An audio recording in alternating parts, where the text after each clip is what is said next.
Hola, nosotros les vamos a hablar de la laringe, mi compañera Alejandra Landa y su servidor Aldo Flores. La laringe conforma parte del aparato respiratorio. Es un esfínter complejo de la parte inferior del tracto respiratorio y proporciona un mecanismo para producir sonidos. Para penetrar en los pulmones, el aire recorre sucesivamente las cavidades nasales, a veces también la cavidad oral, después la faringe, la laringe, la tráquea y los bronquios. Como ya mencionamos, es una parte de la vía aérea, es conocido como el órgano esencial de la fonación, está compuesta por múltiples piezas cartilaginosas, móviles, entre las que se extienden unos repliegues membranosos, los pliegues vocales. Estos, al vibrar por la acción del aire expirado, producen el sonido laríngeo. La laringe está situada en la parte medial y anterior del cuello, anterior a la faringe, inferior al hueso hioides y superior a la tráquea. Va desde el borde inferior de la tercera vértebra cervical al disco intervertebral situado entre la sexta y séptima vértebra cervical. La laringe es muy móvil. Empujada por la faringe, se eleva durante la fase faríngea de la deglución. Ahora hablaremos sobre su constitución anatómica. La laringe presenta un esqueleto compuesto de piezas cartilaginosas, articulaciones y ligamentos que unen estos cartílagos entre sí y con otras estructuras vecinas, músculos y una mucosa. Los cartílagos de la laringe son normalmente 11. 3 son impares o medios. Hablamos de los cartílagos cricoides, tiroides y epiglótico. Y hay 4 que son pares o laterales.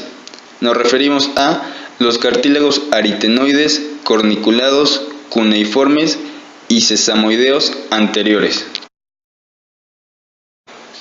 En la capa interna encontramos mucosa.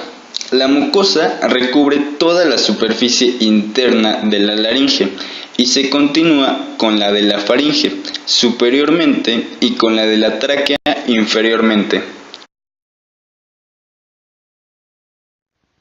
Empezaremos a hablar de los cartílagos principales impares. El cartílago cricoides, situado en la parte inferior de la laringe, forma un anillo cuyo orificio inferior es circular, mientras que el orificio superior es oval, como se muestra en la imagen. La parte anterolateral del cartílago es el arco del cartílago cricoides. La posterior es la denominada lámina del cartílago cricoides. Ahora hablaremos del arco del cartílago cricoides. Lateralmente, en los bordes y cerca de la lámina del cartílago cricoides, está la cara articular tiroidea.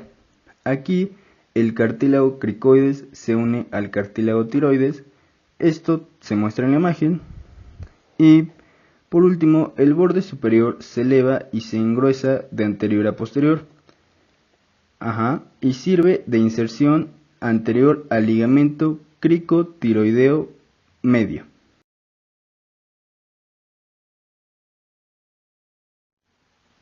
Y a cada lado del arco del cartílago cricoides sirve de inserción al músculo cricoaritenoideo lateral. Lámina del cartílago cricoides. Bueno, los bordes superior e inferior se continúan con los bordes correspondientes del arco.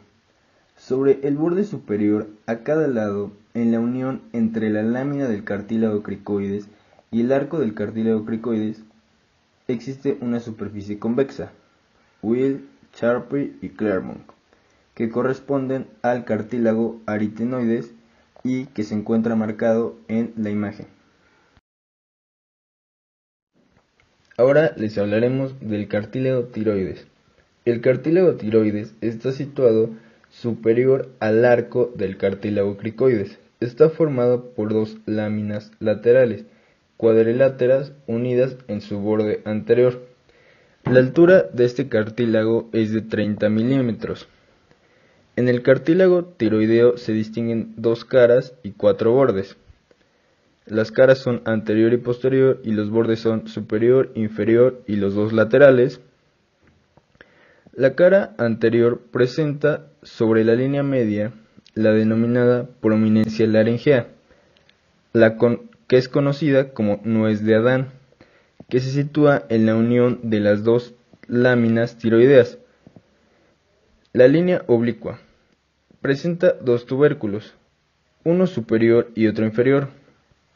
El músculo externo tiroideo se inserta en la línea oblicua de este cartílago y el músculo tiroideo lo hace en la porción anterior y superior. Esta línea oblicua divide la superficie lateral en dos partes, una anterior relacionada con el músculo tiroideo y otra posterior y más pequeña, sobre la que se inserta la porción tirofaringea del músculo constrictor inferior de la faringe. Cara posterior. El borde superior es romo y presenta una escotadura amplia, media, denominada escotadura tiroidea superior, marcada en la imagen superior. A ambos lados de la escotadura, el borde superior sirve de inserción en toda su extensión a la membrana tiroidea. El borde inferior es sinuoso y más corto que el superior. Los bordes posteriores o laterales son gruesos y romos.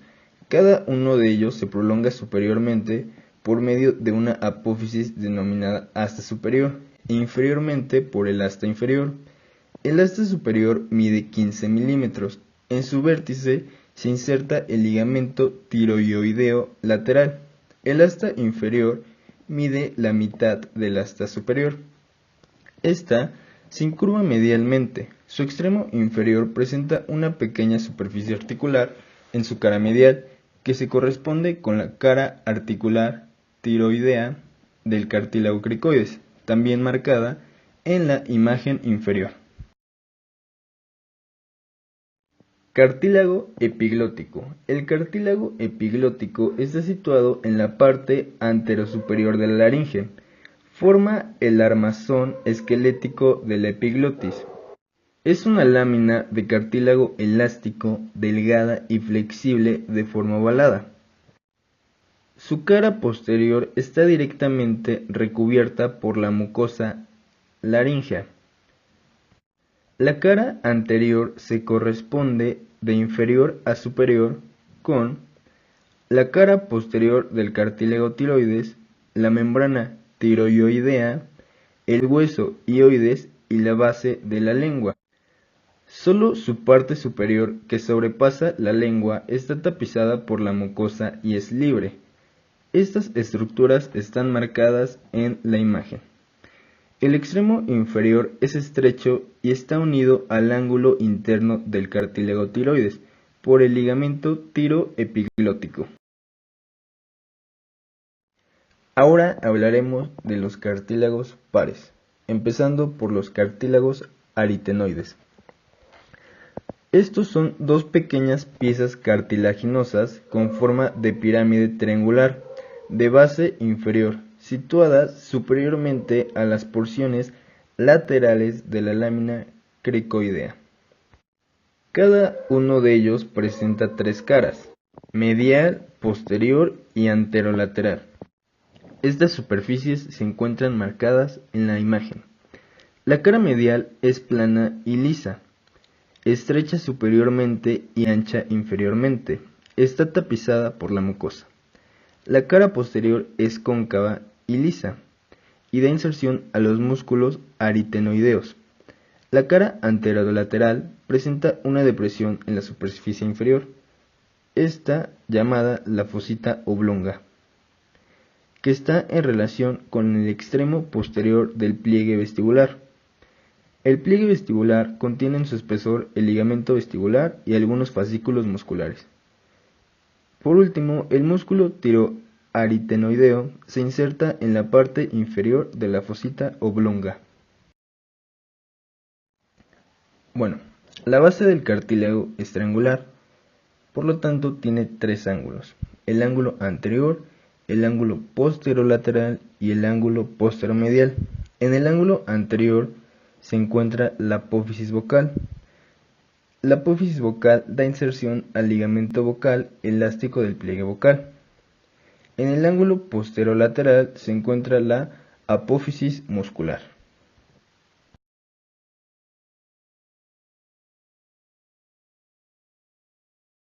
Ahora hablaremos de cartílagos secundarios.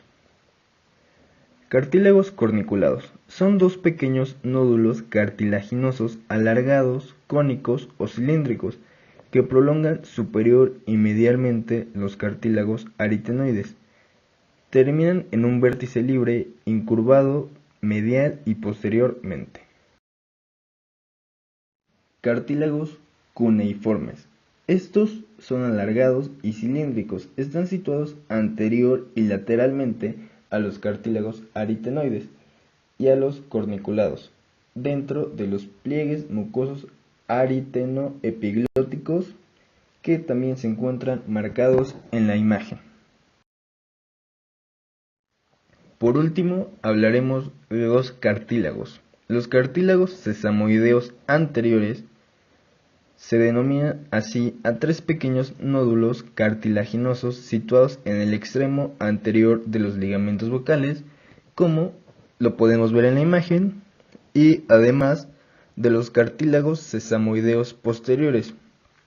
Estos núcleos cartilaginosos inconstantes se sitúan lateralmente al extremo superior de los cartílagos aritenoides. Yo les voy a hablar de la membrana fibroelástica de la laringe. La mucosa de la laringe está reforzada en toda su extensión por una membrana fibroelástica que presenta a cada lado dos engrosamientos denominados ligamentos vestibular y vocal, que más adelante se describirán.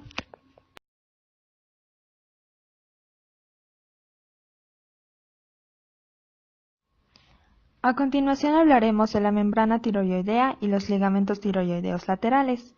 La membrana tiroidea es una lámina fibroelástica que se extiende desde el borde superior del cartílago tiroides hasta el borde posterior-superior del cuerpo y el borde medial de las astas mayores del hueso ioides.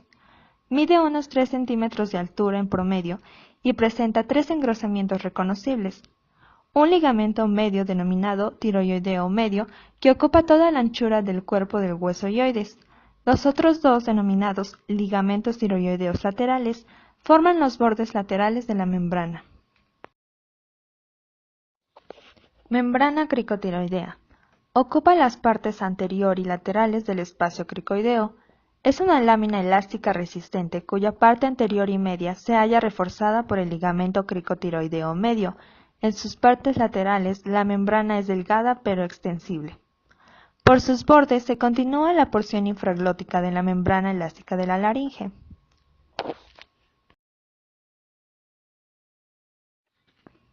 Membrana cricotraqueal. Conecta con el borde inferior del cartílago cricoides al borde superior del primer cartílago traqueal. Presenta un espesamiento en la línea media anterior que se fija en el tubérculo cricoides, el denominado ligamento cricotraqueal. Atrás se continúa con la pared membranosa traqueal, que se fija en el borde inferior de la lámina cricoidea.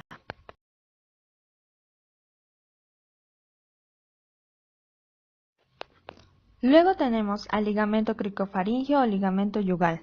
Esta es una especie de cintilla fibrosa y delgada que se inserta en el centro del borde superior de la lámina del cartílago cricoides.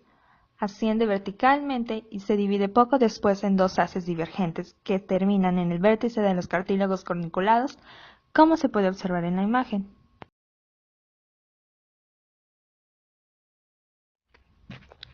Ligamento ioepiglótico. Este ligamento es delgado y discontinuo y une la cara anterior de la epiglotis con el borde posterior superior del hueso ioides. Limita con la membrana tiroidea anteriormente, con la epiglotis posteriormente y con el cartílago tiroides inferiormente, un espacio lleno de tejido celuloadiposo denominado espacio iotiroepiglótico.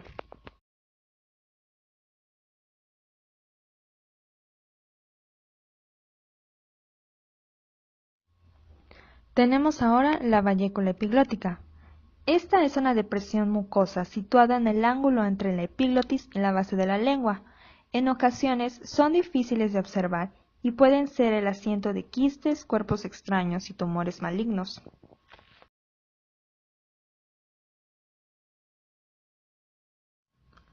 Ligamentos glosoepiglóticos.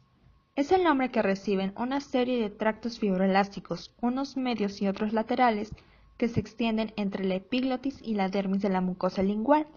Van a ayudar a elevar los pliegues mucosos glosoepiglóticos.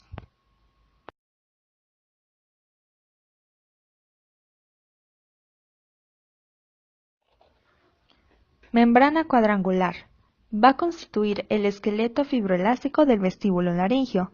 Se extiende desde los bordes laterales de la epiglotis y el ligamento tiroepiglótico hasta el borde anterior y la porción adyacente de la cara anterolateral del aritenoides correspondiente.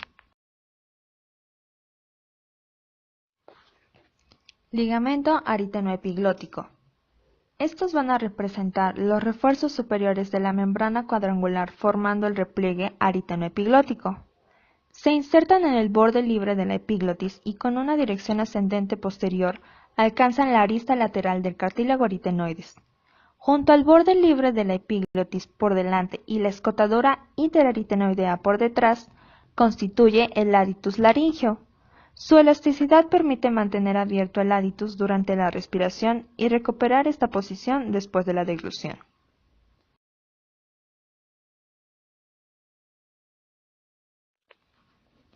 Ligamento vestibular y ligamento vocal. Como ya antes lo habíamos mencionado, van a formar parte de la membrana fibroelástica de la laringe. Empezaremos describiendo lo que es los ligamentos vocales, o mejor conocidos como tiroaritenoideos inferiores. Están ubicados horizontalmente desde el ángulo entrante del tiroides, por debajo del ligamento tiroepiglótico hasta la apófisis vocal del cartílago aritenoides correspondiente. Estos ligamentos constituyen el esqueleto fibroso de cada uno de los pliegues vocales. Se encuentran situados entre la mucosa medialmente y el músculo vocal lateralmente. Cada ligamento vocal forma el límite superior del cono elástico. Ligamentos vestibulares, o mejor conocidos como tiroaritenoideos superiores. Superadyacentes a los precedentes son más delgados. Se extienden desde el ángulo entrante del cartílago tiroides, lateralmente al ligamento tiroepiglótico hasta la fosa triangular del cartílago aritenoides correspondiente. Forman el armazón de los pliegues vestibulares. Se hallan colocados inmediatamente debajo de la mucosa. Su borde superior es prolongado por la membrana cuadrangular correspondiente.